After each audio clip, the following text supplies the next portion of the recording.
Good afternoon, YouTube, and welcome back once again to Fat Cat Collections. Today, folks, going to try to do this as short as possible. I have another product by Septekon, and they were nice enough to send me one of their home security cameras. It's one of their pan tilt models, and this is what we'll call a baby or pet cam. This is what it looks like right here.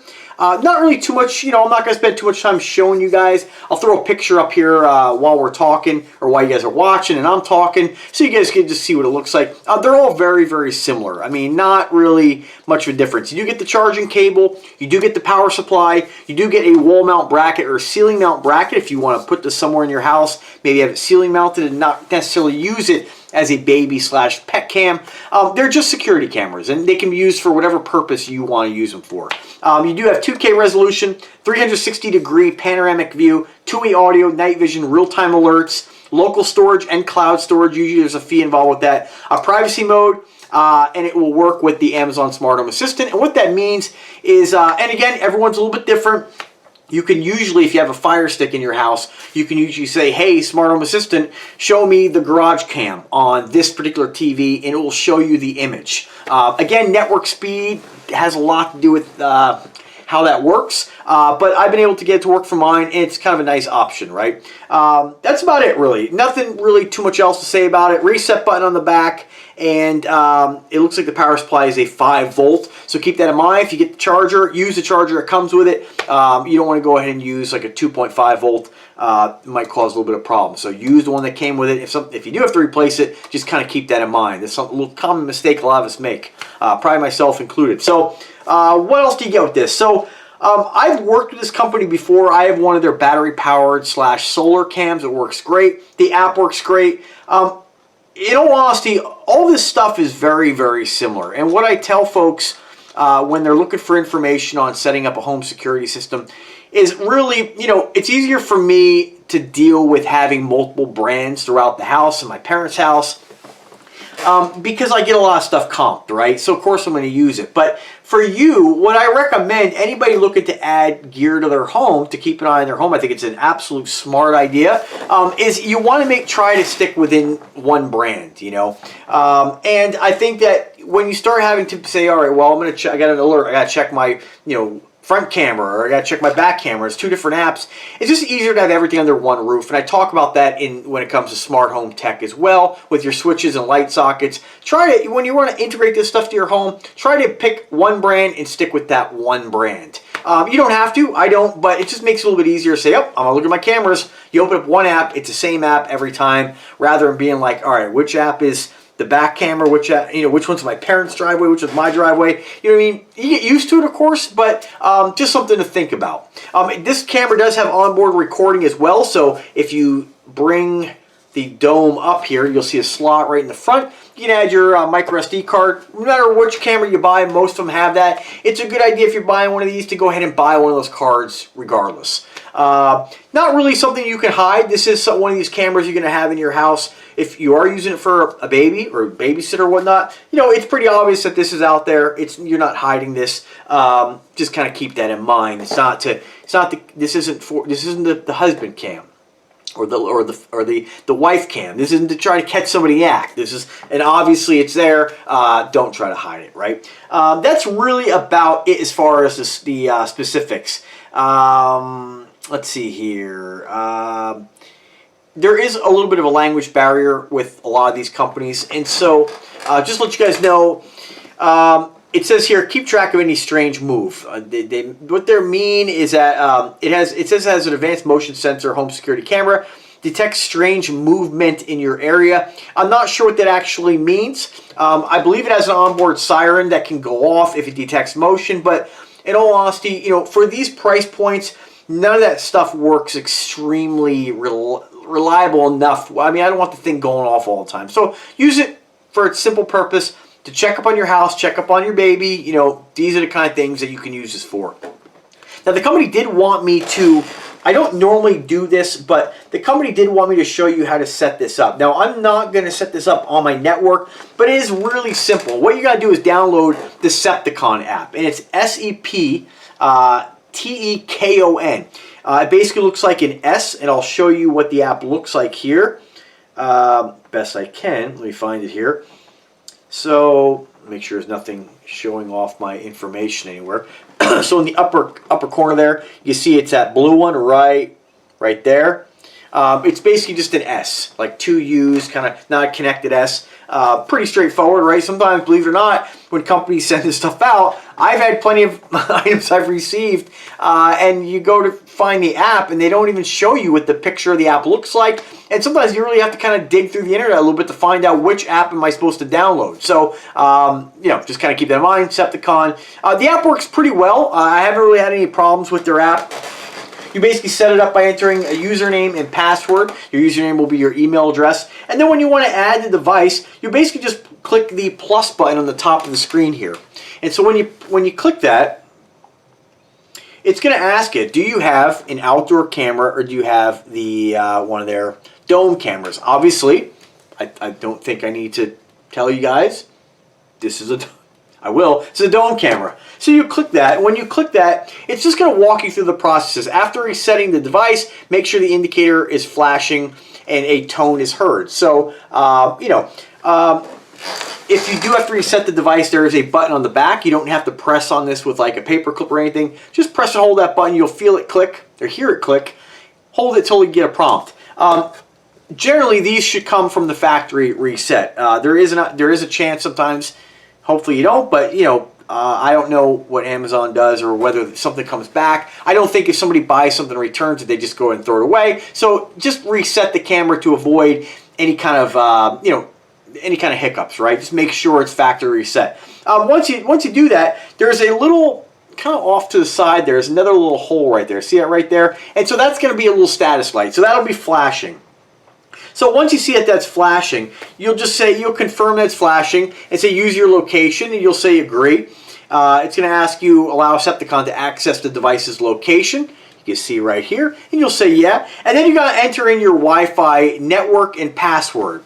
And then once you do that, it's just going to walk you through step by step on how to connect this. So let me just, for purposes of the video, walk you through the entire process, and I'm going to do this for Septekon because I've worked with their contact for a while now, and I normally don't spend this much time doing this because I do feel like this is something that most people don't have a problem.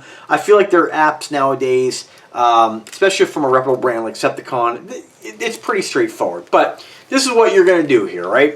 So plug it in to the included power supply. Plug that into your. You even plug the right one here. To your wall outlet. It is a micro USB, so make sure you put it in the right direction. It's got two little angles facing up. Plug that in. And you'll see that status light come on. It's actually red. You can't see it on camera, but it's actually red. And so just give it a second to boot up. And what it's going to do, you'll see it starting to move. Pretty straightforward. And so this has been factory reset because you'll see the light. You probably can't see it, but it's flashing between blue and red. When it's flashing between blue and red, you know that the camera is ready to be set up. Okay, as far as setup, folks, really pretty straightforward. Once you go ahead and reset the camera by pressing the button on the back here, it'll actually give you a notification that, hey, the camera's been reset.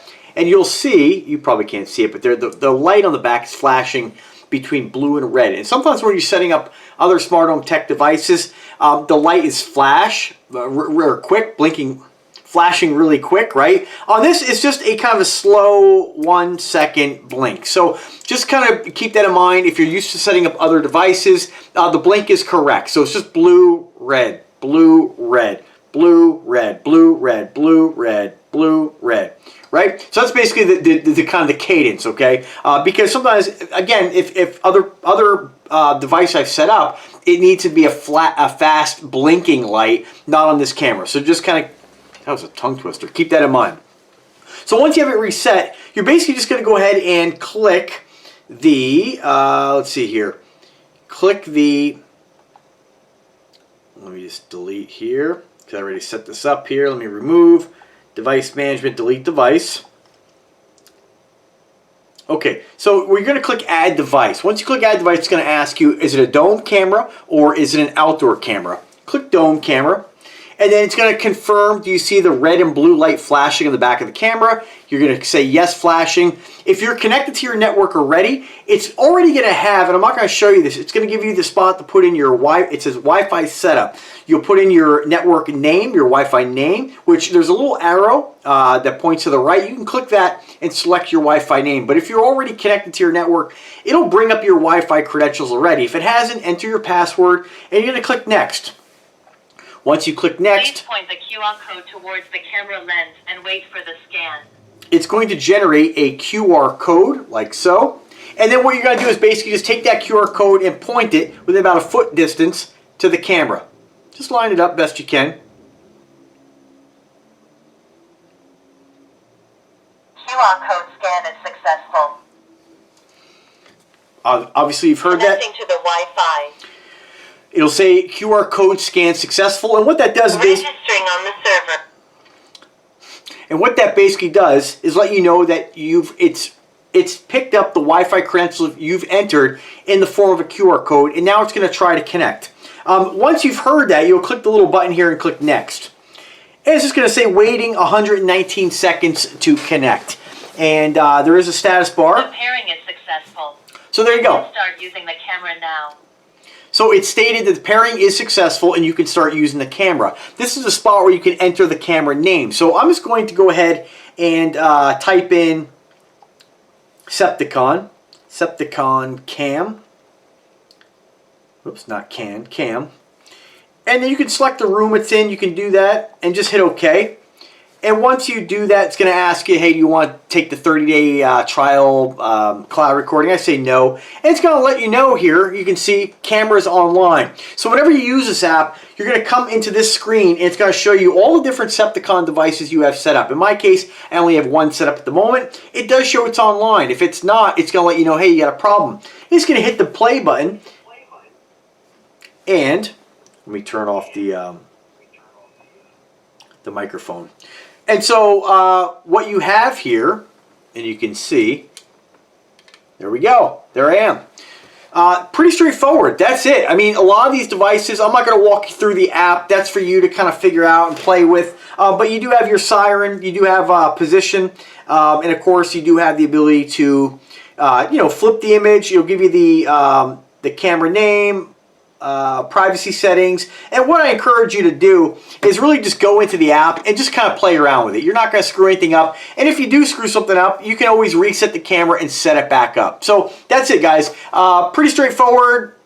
You know, most of these devices that you get are about the same. One thing to be noted though, if you are connected to a 5 gigahertz network, and a lot of folks don't have kind of the network that I have where I'm broadcast, and a lot of you do, but if your network is broadcasting on a mixed network where you have mixed frequency, where you're broadcasting 2.4 gigahertz and 5 gigahertz, but on the same SSID, which basically means your network name, your phone will automatically select what network you're connected to.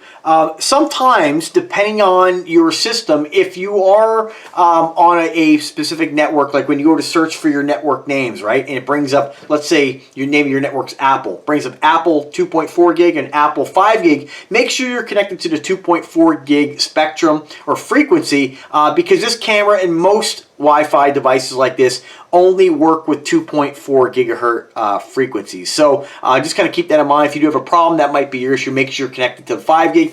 If you are broadcasting one network name and you do have a router that's broadcasting in both in a mixed frequency network, your phone and device will be able to connect this to the proper, for me, I don't have to select which one. I connect to my network name, and this is going to automatically set this up to the proper frequency. So that's it, guys. Thanks for watching. I want to thank Septekon for their generosity in sending this to me. I'll make use of it eventually. That's it. If I can help you in any way, let me know. I'm always here to help. Have a wonderful day, and take care.